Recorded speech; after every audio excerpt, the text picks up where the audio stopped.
vous jure, c'est pas une blague. Alonso et Stroll piloteraient, on va rester au conditionnel, avec du chewing-gum dans la bouche en raison des vibrations trop fortes de la voiture qui abîmeraient leurs dents. On est en Formule 1 ? Et pour ne rien manquer, pensez à vous abonner. Je vous promets, j'ai envie que ce soit une blague, de me dire que c'est pas possible, mais selon ce journaliste qui travaille pour la presse italienne, les deux pilotes auraient des chewing-gums en guise de protège-dents. Au rugby, on a des protège-dents classiques, eux ils ont des chewing-gums. Ils auraient, on va rester au conditionnel. Et regardez le bordel! Alors en plus Alonso il les a taclés dans la presse, ça y est c'est parti, je vais te montrer ça juste après, mais regardez.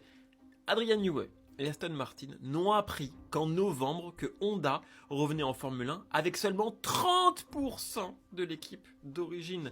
Et c'est terrible, c'est qu'Adrian Newey en conférence de presse, il l'a dit, à la moindre casse de la batterie, le week-end est terminé pour Aston Martin, ils n'ont que 2 batteries.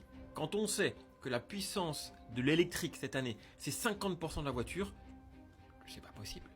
Et on n'est même pas le samedi de la première séance, la première course de cette saison, que Alonso tacle déjà Honda.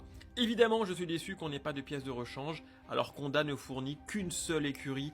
Il y a des mots, à la radio c'est exactement pareil, et il a raison, c'est une catastrophe pour Honda, et c'est même une honte.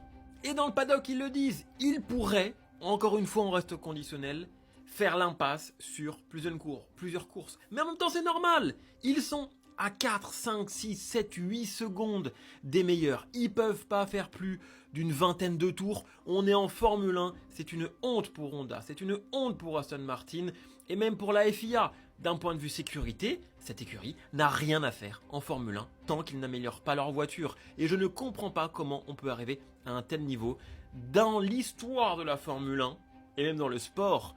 Je n'ai pas le souvenir d'un tel désastre pour une écurie. Franchement. Alors après, ils le diront, et ça c'est de la communication. Oui, les médias indiquent que c'est pire que ce qui se passe vraiment en interne. Non, c'est faux, c'est le bordel, ça sera le bordel.